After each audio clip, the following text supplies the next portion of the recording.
Իշխող ուժը հայտարարել էր բազմիցս, որ Գյումրիում արտահերթ ընտրություններ պետք է տեղի ունենան,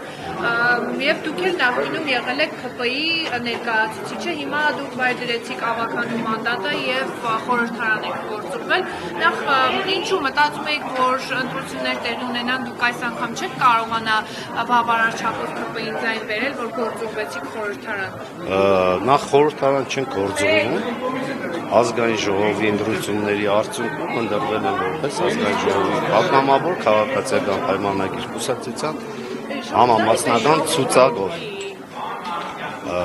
Երկրորդ հայտարարվել է, որ Գյումրիում արտահերթ ընտրությունների կարիք կա, միանշանակ կա։ Ես երեկ էլ ձեր գործընկերներին հորդորեցի այցելել Հայաստանի Հանրապետության մի քանի քաղաքներ, դրանից հետո այցելեք Գյումրի, տեսեք Գյումրիի իրական պատկերը, Գյումրիում կառավարման ճգնաժամ կա, մենք միանշանակ այդ մտքի կողմնակից ենք, իսկ արտահերթ ընտրությունները Հայաստանի Հանրապետության ընդրական օրենսգրքով եւ սահմանադրությամբ ամրագրված են ինչպես են իրականացվում։ Դա չես կարող հայտարարել ու հենց հաջորդ օրը նշանակել։ Հասկանալի է, պարոն Մինասյան, բայց որ դուք նախորդ ընտրությունների ժամանակ ՀՊ-ի տեխնացուն եք, հասկանալի հիմա օրինակ ինչ է փոխվել, դուք Գյումրիի մասին եք խոսում, Գյումրին հիմա էլ եք ասում, որ ճգնաժամ կա այնտեղ, ինչի թողեցիք եւ եկաք խորհրդարան։ Հիմա էլ եմ խոսելու Գյումրիից, տեսեք, ամեն մարդ ինքն է որոշում ինչ անի կամ չանի, ազգային ժողովի պատգամավորի կարգավիճակ մանդատ ունենալը ինձ տալիս է ավելի մեծ հնարավորություններ զբաղվել Գյումրիի, այդ նաև Շիրակի մարզի խնդիրներով, քանի որ ես գյումրեցի եմ, Գյումրին իմ տունն է, իմ ընտանիքը բնակվում է Գյումրիում, ես բնակվում եմ Գյումրիում, Գյումրիից չեմ հեռացել, չեմ հեռանա երբեք, անհոգ եղեք, ես գյումրեցիների կողքին եմ լինել։ Ինչ կարևոր անելիքներ ունեք այստեղ ազգային ժողովում։ Ազգային ժողովում առաջադրվել եմ թիմ հանձնաժողովում, զբաղվելու եմ, ինչպես նոր ասեցի կրկնեմ, զբաղվելու եմ հիմնականում Գյումրու, Շիրակի մարզի տեղային համայնքային խնդիրներով, լինելու են մեր քաղաքացիների պահանջների խնդիրներ բարձրացնելու, այդ ամեն ինչը մեր կառավարության անդամներին փոխանցելու, իմ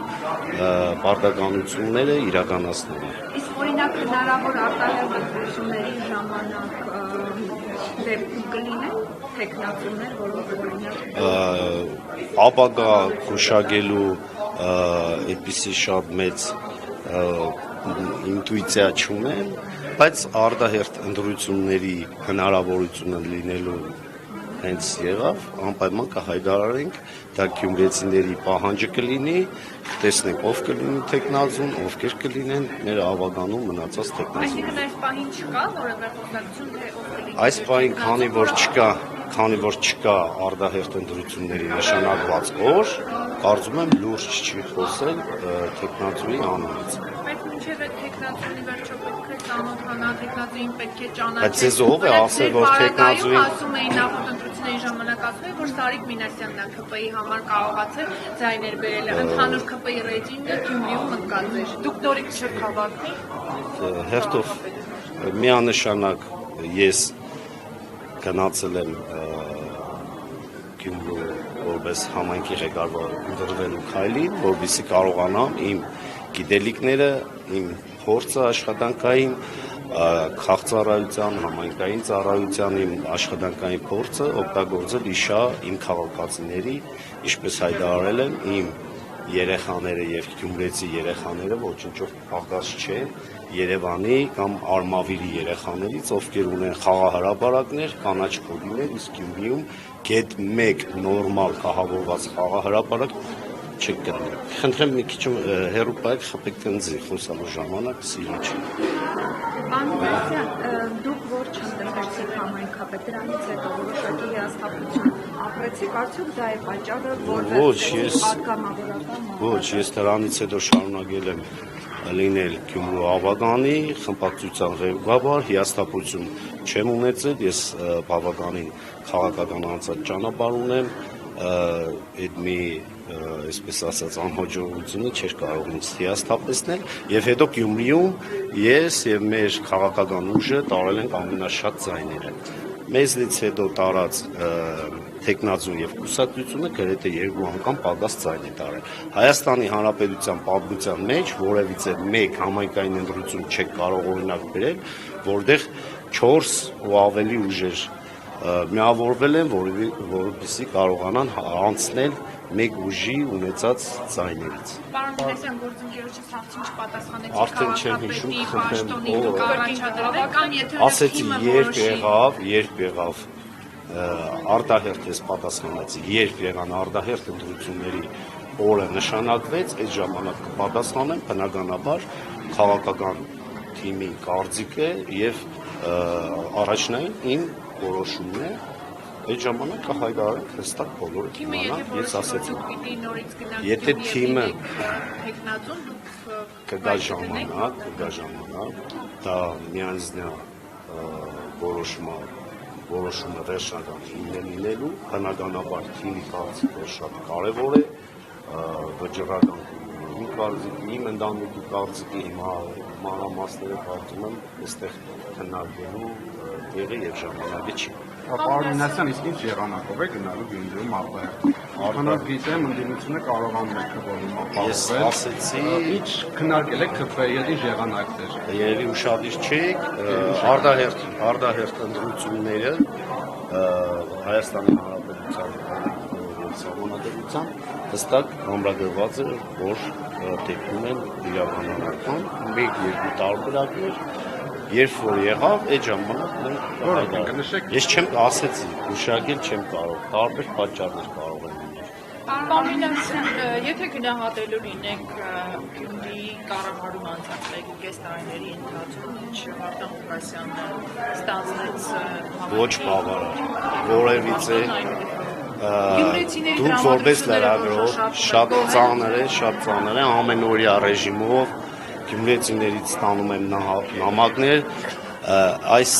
1.5 տարվա ընթացքում որևիցե լուրջ հարց չի կարող պատկավորվել Գյումրու խնդիրները չեն լուծվել մինչ օրս դուք որպես լրագրող կարող եք հարցումներ կատարել, ուսումնասիրել, նկարահանումներ կատարել, տեսեք Գյումրիում որևիցե բան փոխվել է, թե ընդհակառակը ավելի է վատացել։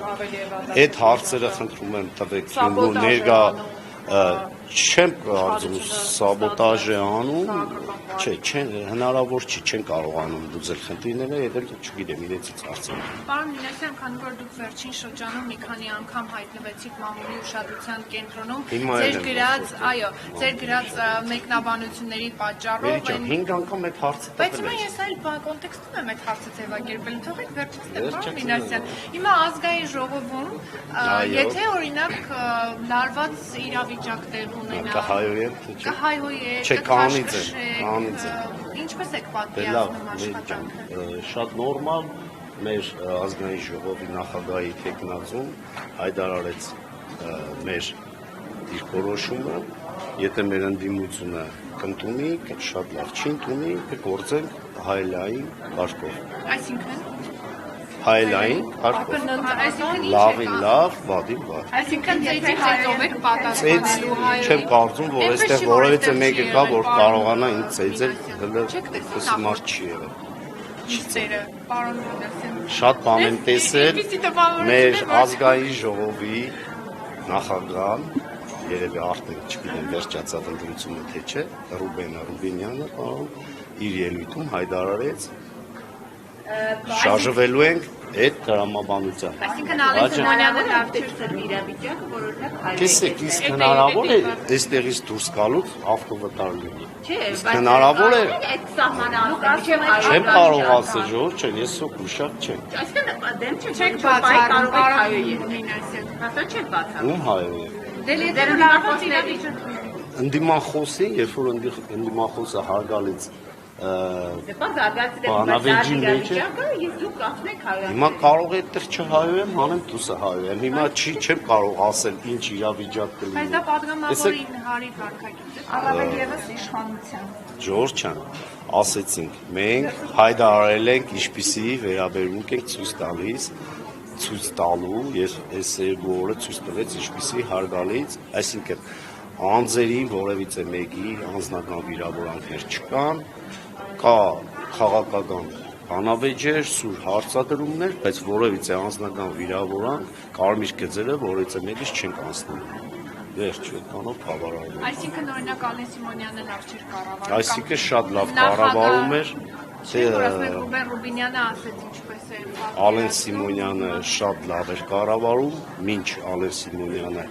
եղել են էլի լավ կառավարողներ, բայց Ալեն Սիմոնյանը եղել է բոլորից լավը, հուսանք Ռուբեն Ռուբինյանն էլ համոզված եմ կլինի Ալեն Սիմոնյանից լավը, ու այդպես շարունակ, որովհետև դա բխում է մեր բոլորի, նաև ձեր շահերից, մեր երկրի ինքնիշխանությունից, մեր ժողովրդի սպասումներից։ Շնորհակալություն ես։